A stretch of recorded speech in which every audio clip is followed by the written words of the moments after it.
From tonight, you can only leave your home for very specific reasons. We need people to start working from home where they possibly can.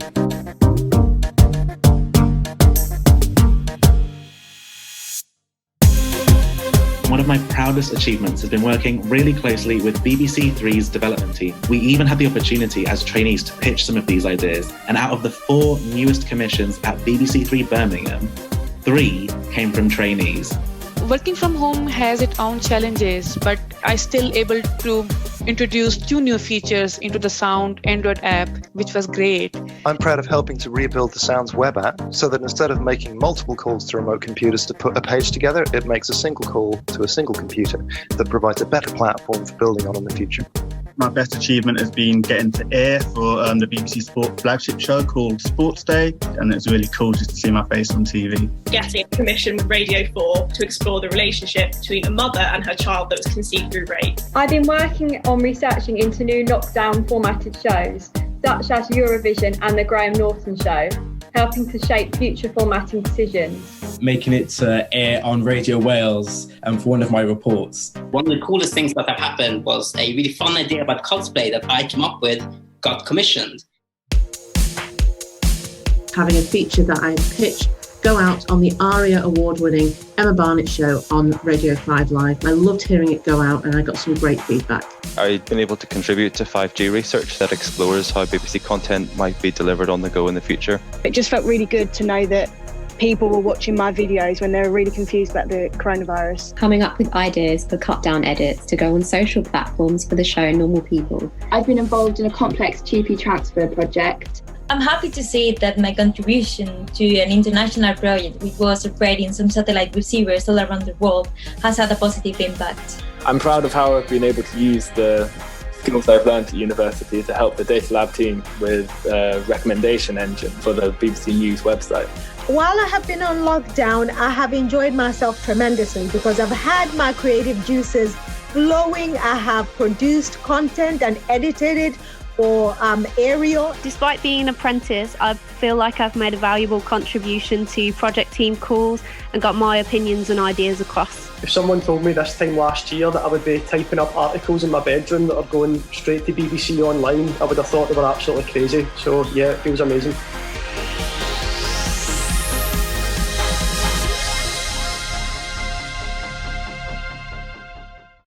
Hi everyone, and welcome to today's session as part of the RTS Futures Virtual Careers Fair, with thanks to our sponsors NFTS and IMG Studios.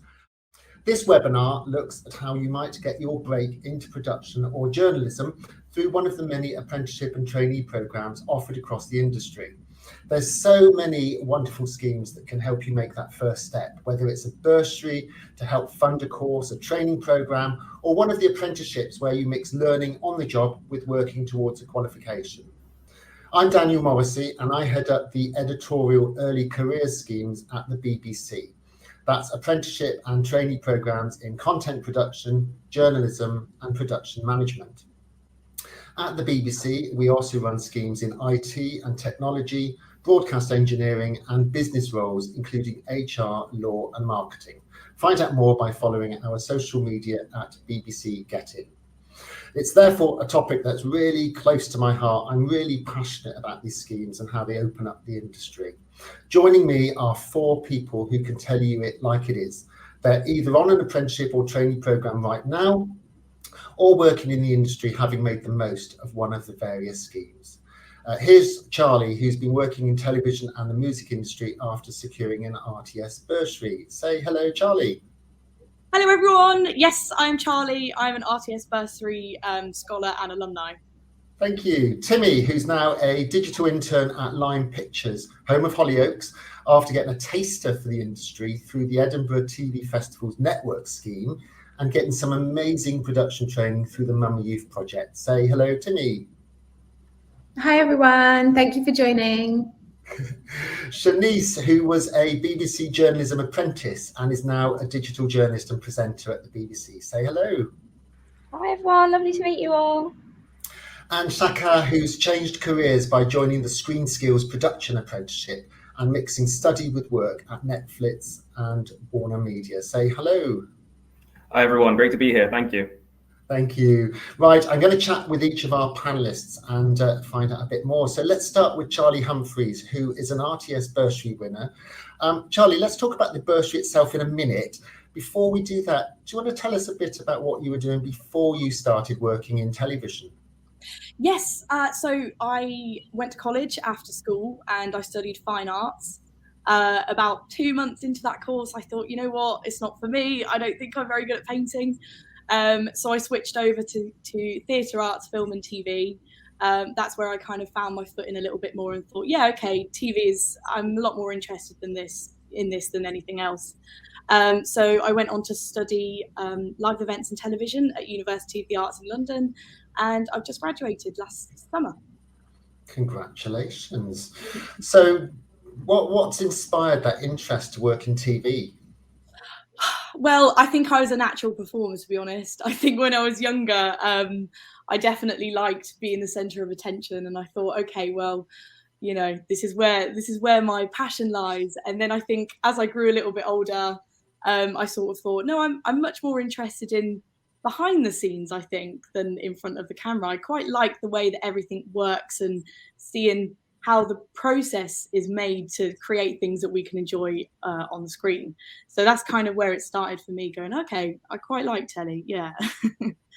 So you swapped your course over and you were now on the TV course, and then you applied for the RTS bursary. So what was that about? What did that give you? So, I mean, yeah, that's the thing. I'm originally from Birmingham. I moved in 2018, I think, to London because I thought there was just more opportunities here than there was in Birmingham at the time, although that is changing now, fortunately, for our regional people out there. But I think I didn't know anybody at all. I thought, oh my God, I'm so lost as to how I can get into the industry and where to go from here. And, you know, I come from a working class background. My dad works in retail. You know, we don't know anybody that is in the creative industries, let alone TV or film or anything like that. So I actually didn't know about the bursary, and it was my friend who works in theatre. She saw a banner ad on Instagram and she said, oh, you do telly at uni and this is a telly thing. Have a look at this. So I applied on a whim and I thought, oh, God, you know, why not just apply? You never know. And yeah, I ended up getting onto the bursary, and the rest is history. It's been amazing. Like the support that I've received and the opportunities that I've had through it. Had I not have had, you know, I wouldn't have had any of that without it. So, you know, it's been a really, really amazing journey being a part of it for sure. So I know the bursary itself helps fund your course. You get RTS membership, you get mentoring, but what else did it give you as a person? I think the main thing that I took away from it is definitely the confidence and the support from not just the people who run the scheme, but from my peers as well. Like I've met so many like-minded people through the network, and it's a bit like, you know, we've got our own little community where, you know, we're all from very similar backgrounds, we're all from similar walks of life. We all didn't really know where to start or how to get into the industry, and now we've got this community with ourselves.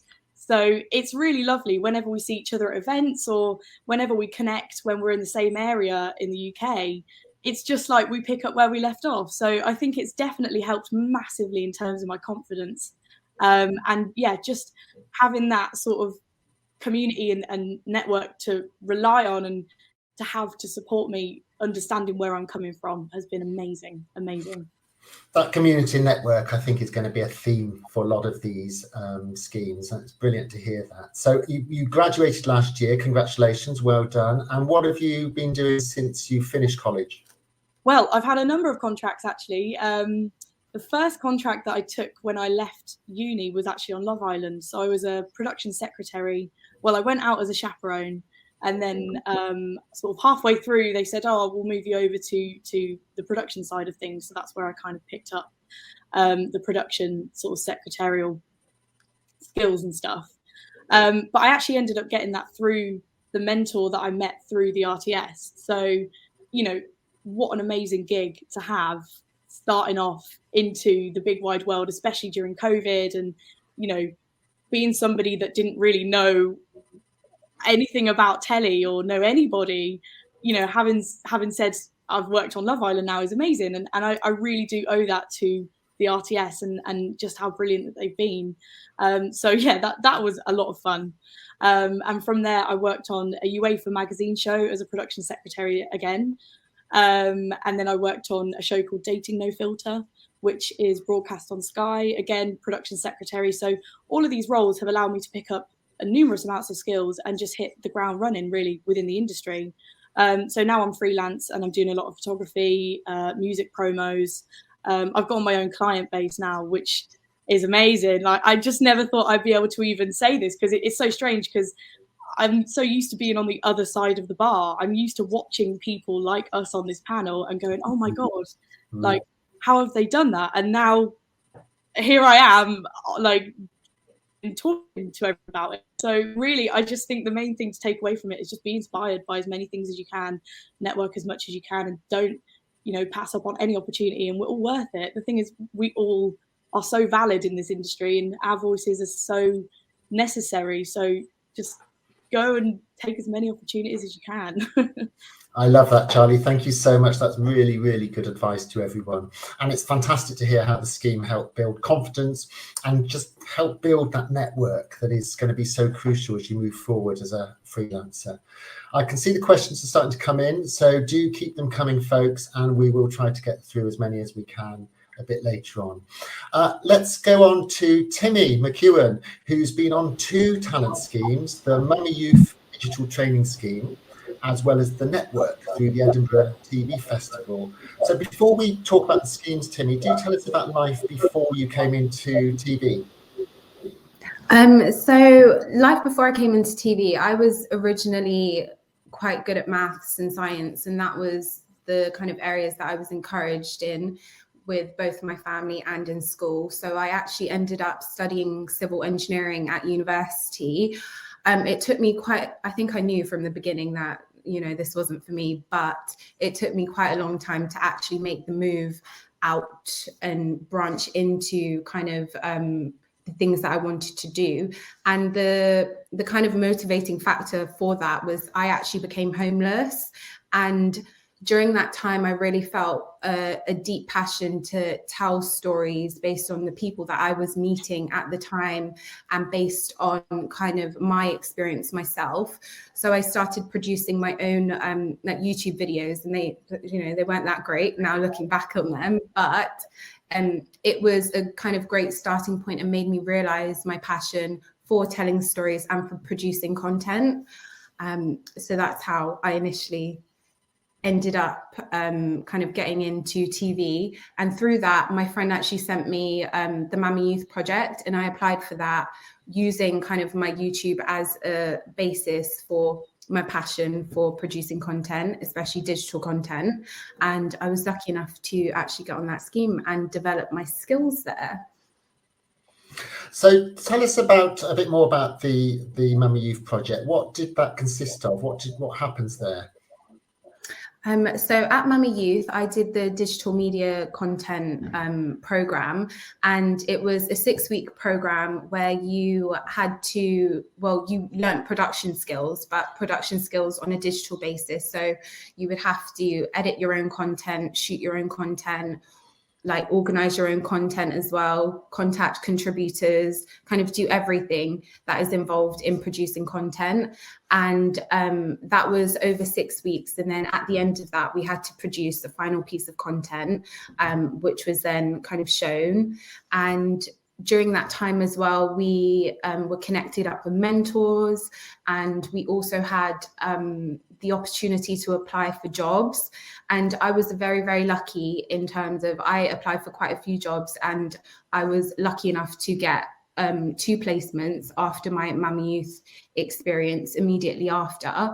And during that time, I was actually in social housing. So I was lucky enough to get a contract that was in Liverpool, and that actually paid for me to move up here and get out of my predicament. So that was good.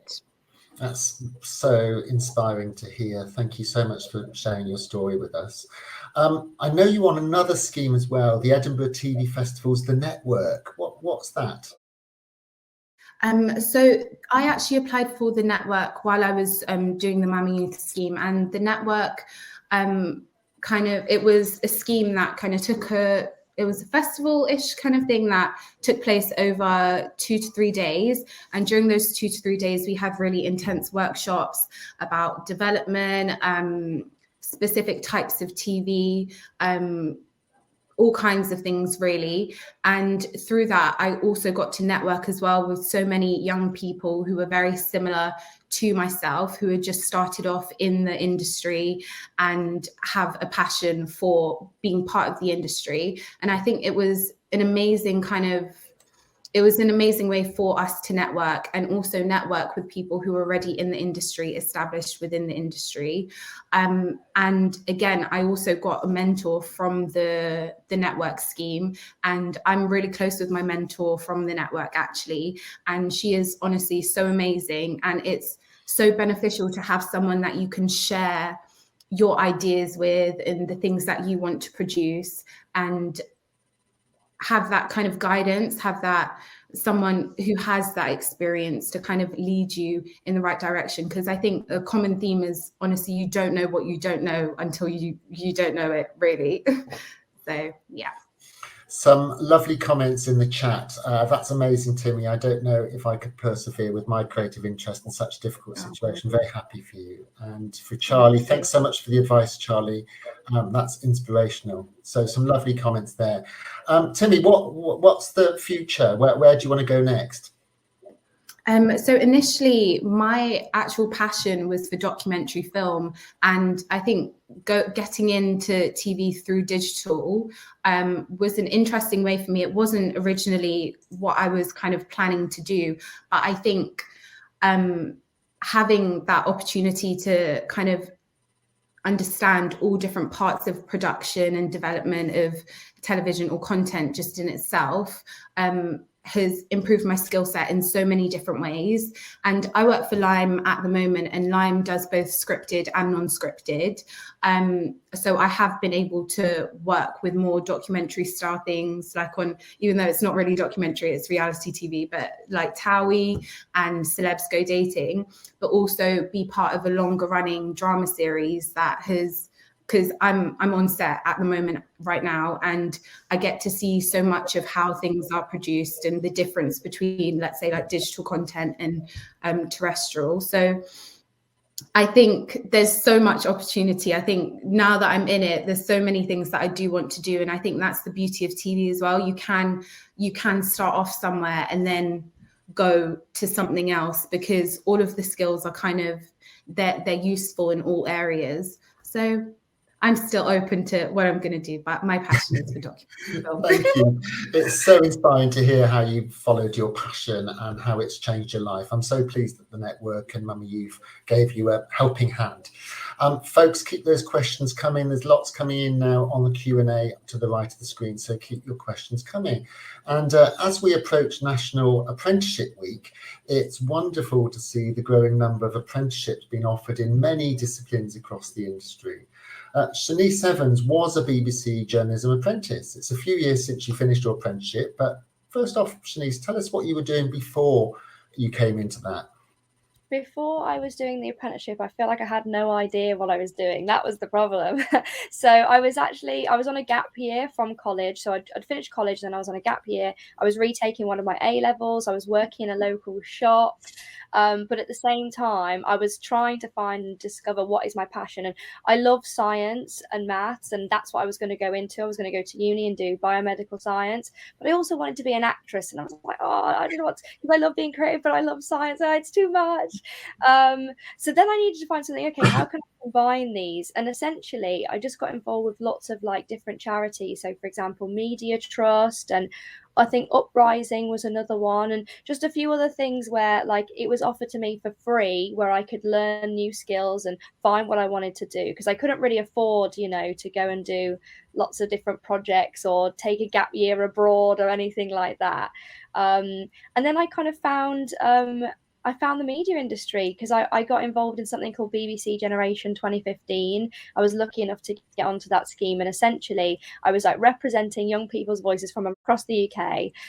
in things like politics and the general election, and then we had the European election. And I never would have thought about the media industry until that moment where, you know, they says, oh, can we get you on the Victoria Derbyshire show and can you read out like some of the tweets? And I was like, me? I'm just like a normal person reading out Victoria Derbyshire's tweets. Anyway, from that moment, I was like, this could be it. This could be the career for me. And it combines, you know, education and learning and teaching people things at the same time as having like theatre studies and creativity and that sort of stuff. So that's why I really enjoy it.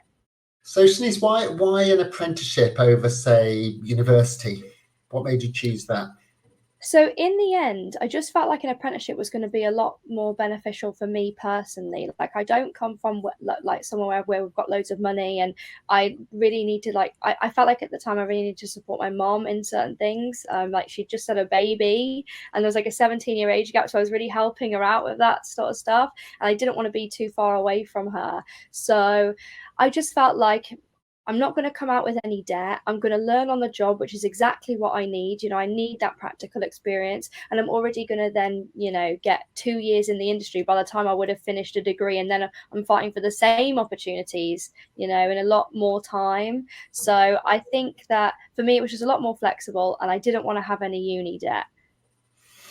It's brilliant to hear how you learned whilst you worked at the BBC. So congrats on everything you've gone on to do. And what are you doing now? I do lots of different things now, and this is also part of the problem. I'm all over the place. So at the moment, I'm a digital journalist based in London, and I work for BBC Young Reporter, and I make content essentially for 11 to 18-year-olds, which I love. But before that, I was a digital video producer based in Birmingham. So I think digital is probably more my specialty, but more recently, over the last two years, I've been doing a bit more on screen work, and just doing I try and take, and this would be my first tip, try and take every opportunity you can and say yes to everything that you can feasibly, you know, do without killing yourself, and you'll just kind of discover more things that you're interested in, and that's what I've been doing. You know, I never set out to be on screen, oh, I want to be a presenter, but actually, you know, it's something I really enjoy, and I get to still work, you know, behind the camera at the same time. So I think that's kind of where I'm at the moment. Lovely, thank you so much. There's lots of lovely comments in the chat, thanking you all for your stories and talking about the schemes you've been on. Keep those questions coming, folks, as well. Let's move on to Shakai Wright, who's on the Screen Skills Apprenticeship Programme. Before we talk a bit more about the apprenticeship itself, tell us about what you were doing before you started the apprenticeship. So for the longest time, I didn't have any real idea what I wanted to do. I was told from a young age that I had a great aptitude for maths and science, and it's not that anything creative was discouraged, it just wasn't really ever presented as an option. So I kind of carried that mentality all the way through to university. After I got my master's degree in physics, I sort of stopped and said, yeah, I don't think I want to continue on with this. So rather than join my friends and trying to get a PhD, I just kind of left with no real plan. I fell into a job working in an office, and that carried on for almost 6 years until the point when I was pretty much managing the place. But I started to realize that this definitely wasn't what I wanted to do with the rest of my life. So I started researching any sort of means I could to break into an industry that I've always sort of loved. I've always had a passion for TV and film. I just never really in my head thought that I could, you know, contribute to the workforce. So towards the end of 2019, I applied for the Screen Skills Apprenticeship, but I shortly afterwards was notified that it was being postponed due to COVID. So then quite a bit of time went by, and it came to a point in early 2021 when at 29 years of age, I had to decide between a career path towards becoming a regional facilities manager or facing redundancy. And obviously with me here today, you can guess which option I took. 2 weeks before my redundancy took effect, I participated in a different screen skills program, which is called Skills to Screen, for people looking to make a career change that are over 25. Through that program, I was introduced to a production manager and a COVID supervisor who offered me a job as a COVID runner on a film in the Cotswolds. And so I jumped at the chance. I was unemployed for a weekend before I'd got thrown into the thick of it. And through that production, I actually managed to get a promotion, a lot of experience, Got to really see a lot of behind the scenes kind of stuff. That led on to another job, during which I was informed that the Screen Skills Apprenticeship was resuming. And so then, another decision to make. Do I want to try and pivot myself in what is quite a hectic department to be in, given the current climate of things, or, take a chance with an apprenticeship, get a qualification, as well as a guaranteed placement with Warner Brothers and Netflix? And again, as you can guess, I went for the latter option. And it's been amazing. So tell us a bit more about that, the apprenticeship. What does it consist of? So they try to equip you as best they can in the beginning for what to expect, depending on what placement you're going to be on. It combines a good amount of relevant training with obviously on-the-job learning. So they initially induct you. They go through a lot of the sort of paperwork and legal side of things with you. They talk about various filming principles. Most recently, we were taught your basic camera skills. We've been asked to make a short film. I'll be returning to Allspring Media, which is the training provider for the apprenticeship, in about a week or so to go through the editing process of our short film. And then in terms of the actual placements, my first placement was with Netflix. I was based with a natural history section that they have in my hometown of Bristol. And that gave me the opportunity to work under the sort of supervision of their technical coordinator. So I was responsible for preparing equipment for offload on location. So we're talking about shipping lots of expensive items abroad. I got the chance to review footage from a camera that I think was worth $100,000 because it films in 1,000 frames a second, as well as prepare drones, but also see at the logistics side and the various bits of paperwork and effort that goes into the production side of things, especially when it comes to all the travel and that sort of stuff. And then on my current placement, I'm a Warner Brothers office, and so I'm in with the production team. So that's a little bit more of the conventional experience of getting to see behind the scenes of what happens and what gets put into bringing production together and getting everything ready to shoot. Oh, it's brilliant. It sounds so much fun. And what's next for you when you finish the apprenticeship, which I think you finished in September, don't you? What do you want to go on and do? Well, admittedly, as I began to research and learn more about the industry, I kind of thought that I wanted to go into post-production, in fact, which my first placement was actually a bit of a godsend because that department was, in fact, literally 10 meters away from me. And they were very receptive to me, actually. So I am actually sort of looking at potentially going back to that first placement and seeing if they'll take me on for a little bit towards the end of the scheme and potentially offer me an entry-level position. Otherwise, I have made a lot of great contacts in this industry so far. Admittedly, we're in pre-production at the minute, so who knows, maybe I'll change my mind and be swayed onto the side of just regular production. So it's still very open for me, I feel. And of course, it opens, you get to see lots of different opportunities, and, you don't need to make those choices just yet. It just gives you that chance to see it all. Brilliant. Well, look, it's fantastic to hear how the apprenticeship has given you access to an industry you didn't think you could move into. And it's done that for you. It's really exciting to hear how it's really changed your career. Thank you so much. So let's open up to questions. So folks, do keep them coming in the Q&A to the right of the screen. So let's start off with a question from Alice. What advice would you have for making your application stand out? Charlie, what would you say? I know it's really cliche, and I hate to say it because whenever I used to ask these questions, I used to want direct answers, but genuinely be yourself, because the more that you try and preempt what people want to hear about you, the less that you will stand out because everyone's got the same mindset. So I honestly think the more that you can be authentic and the more that you can try and convey your own story, it doesn't matter where you've come from or what your story says, that's what people will pick up on because that's what people want to see. Yeah. Shanice, anything you would add to that? Just going off the back of it, it's not only being yourself, but bringing in a personal perspective. So, for example, if you were applying to an apprenticeship, what is the personal reason you want to work there? Is it because actually you had this amazing moment one day watching a specific program on the telly and that made you think, whoa, for me, for example, it was that my mom didn't like the BBC. She didn't want me to work there. But that's why I wanted to work there, because I wanted to make it a place where she felt that content was for her. So bringing that personal perspective in kind of gives you some leverage. Question from Gemma. What sort of things would you put on a CV to get a foot in the industry if you do not already have any experience in film or TV. So Timmy, what would you say? What would help there? For me personally, I would say try and look for experience. Like quite a few of our stories, I didn't have any experience in TV or media really before I applied for the Mammy Youth Project. And these kind of schemes are made for people who don't have experience. So I think that is a good thing to do. Also, I think just kind of in your own time, try and expand your skill set. There are so many different applications that you can use, like free ones to learn to edit or to even learn how to film. There's loads of YouTube videos as well online to just kind of build your understanding and your skill set as well. So that would be my advice. I think that's brilliant advice. And Timmy, you were making YouTube videos when you were homeless, and it really helped develop your story making and, you know, and gave you some content to talk about. And I think that's really important. You know, if you can't get formal work experience, make your own. You know, you can make videos, you can blog, you can make stuff. And, you know, as someone that interviews people that goes on these sorts of schemes, that's what we love to hear. We really love to hear. So do make your own.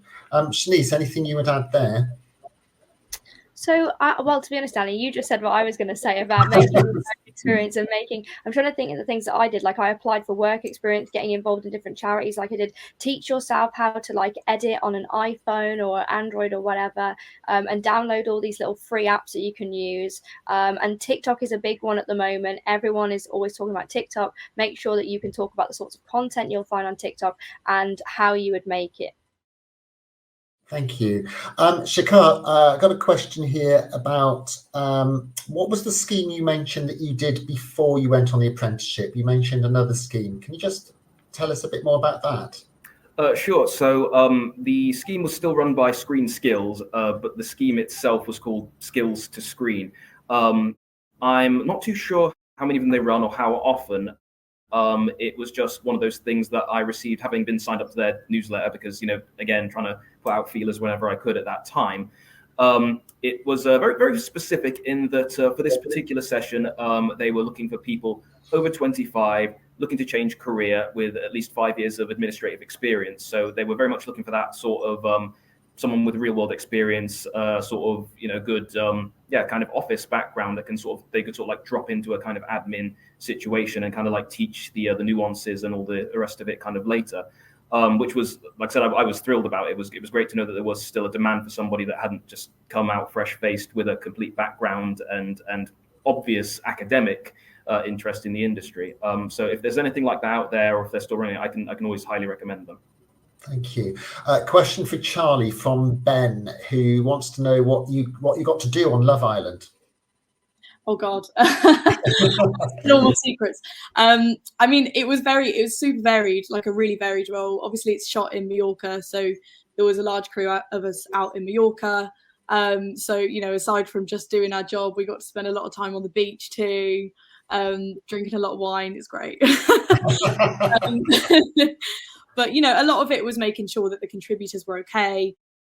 A lot of it was, just making things tick, making sure that the cogs of the production carried on turning. So, it was a super varied role. And I think that's the same with all productions, really. There's no, you know, black and white way of doing anything. It just, you know, the nature of television is you go into it and you do what you need to do. And, you know, on my last production, I had to travel all the way around London at 9 o'clock in the morning trying to find cowboy boots. So you just don't know what you're ever going to need to do or what you're going to be asked to do. And I think that's what makes it so exciting.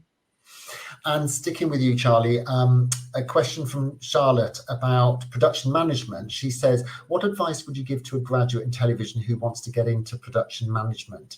Is it best to go for an apprenticeship or a low-level role and work up? So with your experience, what would you say? I think it's Charlotte that asked that question, isn't it? Not just addressing you, Charlotte, but anybody that's into, you know, wants to get into production management. Now is really the best time to do it because there's, you know, there is a drought with production managers too, and anyone in that sort of that trajectory of things. So production secretaries, coordinators, managers, that, you know, there's not enough of them. And I think that's largely because of the way COVID has impacted the way television was being produced. Now we've come out of it and there's a massive boom and there's loads of productions happening, loads of things going on. So really, I would just say contact find productions that you might want to work on, and then contact the production companies and then just say, I'm really interested in XYZ, I've got my skills in XYZ, can we have a chat and see where you can slot me in? Because I can pretty much guarantee they'll be really excited and really keen to hear from you anyway. And I would back that up. There's been a skills shortage in production management for as long as I can think of. There's one of the exhibitors at the fair is BBC Studios, who have got a stand about production management, so do go and see them as well. And the BBC is running production management fast track, which is our entrance level apprenticeship for production management. It goes live on Monday, next Monday, the 7th of February. So do take a look at that on our website. Shakai, Barry says, does age have a bearing on the potential to be selected for a scheme? He says, speaking as an older person. Well, you were older when you went onto your scheme, so what would you say? Well, I'm 30 now, and I am the oldest apprentice on the current scheme. That being said, I've never felt like an outsider. You do develop a community, which has been really great. And in terms of being a factor for the scheme, I believe that someone queried this before once we'd all been accepted, and the oldest applicant they had was 42. And still, completely in the running. It really isn't about age. It is just about your willingness to commit to the program, to learn and to contribute as much as you can. Absolutely. So there are no upper age brackets on apprenticeship programs. Certainly at the BBC, we've had, I think the oldest person we had on our production apprenticeship was in her early 50s. So there isn't an age bracket. So apprenticeships are fantastic for entrance level for people starting out, but they're also fantastic for career changes. And Shakai's done exactly that. So it's brilliant to hear his story. Keep those questions coming in, everybody, please. Thank you so much. Let's see what else we have got here. What made your application stand out? So, Shanice, can you remember back to when you applied? What do you think stuck out in your application? Yeah, so it's an interesting question because I genuinely had no idea that I was going to get onto the apprenticeship. So at first I was kind of thinking, I don't know how to, I didn't realize I was making myself stand out. Basically, I was just myself. But looking back, I think what it is, it's again what I was talking about earlier with that personal perspective. I talked about the sorts of stories that I wanted to see and why, and often for example, one of the ones I talked about was young people being disengaged with the police and the relationship between young people and the police. Because I was saying, look, I'm a young black female, but I'm actually a police cadet. So I kind of get that side of it, but I also get like my community side of it. And that's why I want to talk about that story. And they loved little elements like that. I loved talking about the fact that I was doing all sorts of things outside of the media industry, but completely like brought that in and related that to the media industry. And I think it's kind of what are you doing that is a little bit different to everyone else? For example, you're making vlogs, but it might be something a little bit more niche that can have a story or a documentary made about it. So just think a bit more outside of the box. What would you say, Timmy? I would definitely agree with Shanice. I think part of what made my application stand out was because I was driven by the experiences that I was going through at that time. I wanted to tell those stories for a reason. And I think it's good and well for us to be like, oh yeah, I'm interested in this, but why? Why is that? Why do you want to pursue a career in TV or just any career anyway? So yeah, I would definitely agree with Shanice. A question from Ren. Is there any tips you would give to young people still in education who want to get experience? I'm going to go back to Shanice for that because you were you'd only really just finished your A-levels. In fact, you were in retakes when you were applying. So what would you say about when you're still at school, still in education? even when I was still at school, I was doing loads of like things outside of school. Like I voluntary worked in a shop on a Saturday morning. Then I got the train, because I live just outside of Birmingham. Then I got the train to Birmingham to see my mates and go to like a little class or something. And I was just doing lots of different things outside of education, more creative things, but things that I enjoyed. And so what I would say is, if you're kind of still in education and I don't know, maybe like you can't afford to go and do a specific thing like catching the train, you know, isn't feasible, but actually create those opportunities at home in your bedroom. You know, start blogging, start writing, emailing people, setting up some meetings, because even if you are young, like that's totally fine. People want to hear from young people now more than ever. And how about you, Charlie? So Shanice was around sort of 18, 19 at the time that she's talking. You were a little bit older at university. What would you say to that question? I just think there's so many transferable skills that you can use. You know, if you've ever worked in a cafe, that's customer service. That means that you can probably communicate with other people quite effectively. TV is a massive part of that. So is the media industry. So I think a lot of the things that you can do while you're still in education is, you know, transferable. A bit like what Shanice was saying about volunteer work. You know, there's so many things that people look for. And skills that, you know, are valuable towards this industry, because I think, to be honest, it's not a linear path getting into telly. No one has done the same path to get here. You know, it's not like if you were in business or I'm speaking from experience here. I don't know anything about that side of things, but you know, if you were an accountant or something, it's probably down to what you've got on paper. You know, I've passed XYZ exam and now I'm getting into it this way. TV is like, you know, one of my closest mates on the bursary scheme, another alumni, he's like 55 and he's still trying to get in on researcher jobs and stuff because he wants to, and because he's had such a long career in telly doing loads of different things. He's traveled the world, he's made his own documentaries, you know, so nobody has the same path. There are so many things that you can do while you're in education. And like, I got kicked out of school, I didn't go to school, so there are, you know, loads of other ways and loads of other avenues that you can go into it. Like, if anybody wants to speak to me about that as well, like, please do add me on Instagram or LinkedIn or whatever, you know, ask me questions and like we can chat about that for sure, because I think that's a huge part of why I'm here today and where I'm at now, is because I was a bit of a crazy kid and now I think it's been this whole journey of finding out, you know, where I want to go and finding that motivation to be where I am. So I don't know, I might be chatting complete waffle here, but no, that's, you know, there's so many things that you can do. I applied for radio stations, got knocked back a million times. Like, you know, you just got to keep pushing, and something will come through. You will get a break, 100%. Right? Thank you so much. Thank you. This has just been a fantastic conversation. I hope everyone has found it really, really useful. Let's be really clear. You know, Charlie, Shakai, Timmy, Shanice, your success is through your hard work and you've proven your abilities. But it's really inspiring to hear how these schemes and apprenticeships helped give you that foot in the door. You've all said how you didn't have contacts and found it hard knowing where to start. Shakai, you've changed career. Charlie and Timmy, you didn't think you could get into TV, but you have. And Shanice, you wanted to get straight in with hands-on experience, and you did.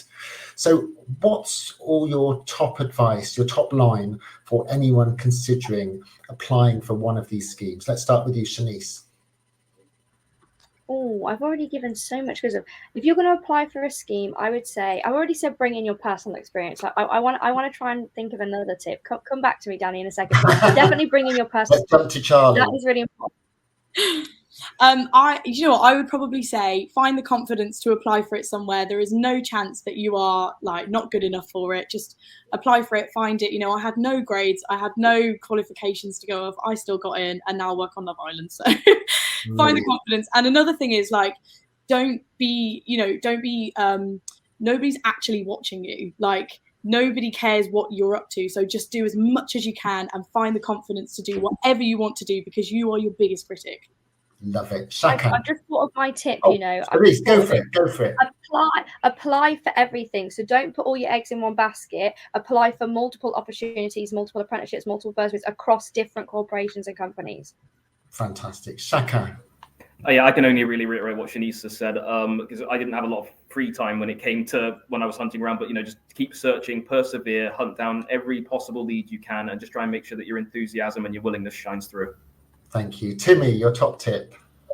My top tip is that know that you are valuable and have confidence in that, and trust that there are people there to help you. Like, there is the Screen Skills Bursary as well that really helped me out when I was homeless, to produce content. So there are opportunities there. So just look for them. Top advice. My top tip too is to just go for it. If you don't have any work experience, make your own, like Timmy did. Videos, blogging, write stuff. Do some research on the schemes we've mentioned and others. One of them could be the Kickstart you need. Thank you so much to Shanice, Timmy, Charlie, Shakai. I've loved chatting to you all, and I hope everyone listening is feeling as inspired as I am. Thank you for your generosity in sharing your journeys with us. For more information on all the schemes mentioned, they're going to be posted in the chat now and are also available on the Royal Television Society's website. And talking of the RTS, who are hosting this 2-day jam-packed careers fair, the RTS run 2 bursary schemes which you can get involved in: the Technology Bursary and the TV Production and Journalism Bursary. The schemes are designed to support people from lower income backgrounds to pursue a career in the television industry. As well as financial support, bursary recipients have free RTS membership, networking events and mentoring, and you can find details on the RTS website. Thanks again to our panelists. I'm Daniell Morrisey. Our BBC apprenticeships in production, journalism and production management are all advertised on our website at bbc.co.uk/careers, and follow our social media at BBC Get In. Thanks for joining the session and enjoy the rest of the fair. Thank you so much.